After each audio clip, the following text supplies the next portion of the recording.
So, as we all know, Devin Haney not long ago defeated George Kambosos Jr. It was a very dominant performance from Devin Haney, very clear winner, clearly the better boxer, better fighter between the two, and and Devin Haney became the undisputed lightweight champion of the world, now holding all the belts, WBA, WBO, WBC, whether it's the franchise or email belt, and IBF lightweight world titles, as well as the Ring Magazine belt.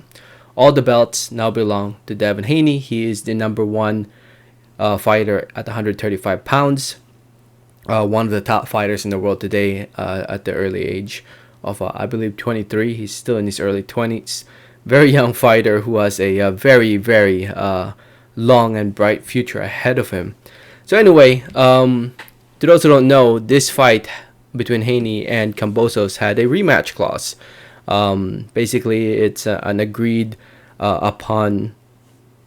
They agreed on it prior to, you know, actually fighting each other. It's part of the contract where they've agreed that if Kambosos loses, he has the right to activate a rematch clause.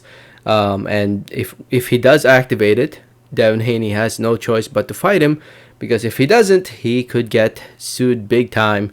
And it would not look good for Devin Haney if he decides not to fight Kambosos. It would be very, very expensive. So anyway, as you guys can tell by the title, Kambosos has decided to activate the rematch clause. Michael Benson, who writes for Talksport.com, recently posted this up, and I quote, it reads, George Kambosos Jr. has revealed that he's now officially activated his rematch clause to fight Devin Haney again next. And he was also quoted saying, and I quote, it reads, George Kambosos Jr. and Devin Haney, the rematch is happening 100%. I've activated the rematch clause. The Emperor is dead, but Ferocious is still alive, and I will be back. This is my destiny, to show how great I am and to get those belts back. I know I can beat Haney. Yeah. What's up with this Emperor stuff, man? Come on, bro. George did a great job against Teofimo Lopez. Don't get me wrong. I thought that was a very good win from George, but clearly in this fight against Devin Haney, he was the inferior boxer between the two. There's no way I see George winning this fight. No way. I can't see him winning at all. Even if he lands something clean, it won't really hurt Devin. He landed clean shots on Devin in the first fight, and Devin took it pretty well. And yeah, I just can't see George Kambosos changing things up in this fight in a rematch. And honestly, it is a waste of time. A lot of people are complaining about it. Saying that this rematch doesn't need to happen.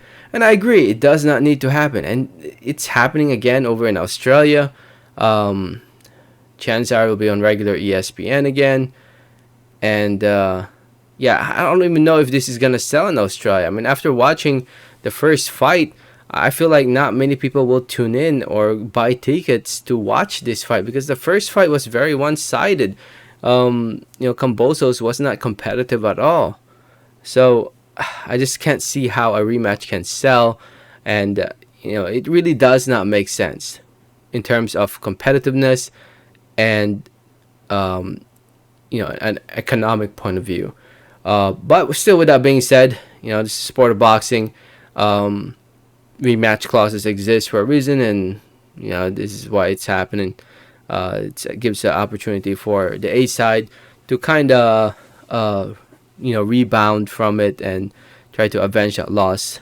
In this case, Kambosos was the A side when he held the majority of the belts, and now Haney is the A side. But yeah, he has to fight Kambosos, because if he doesn't, he will get sued big time. So anyway, I'll keep you guys updated. Let me know your thoughts. Thanks for listening and watching. And like always, have a great day. All right, thanks.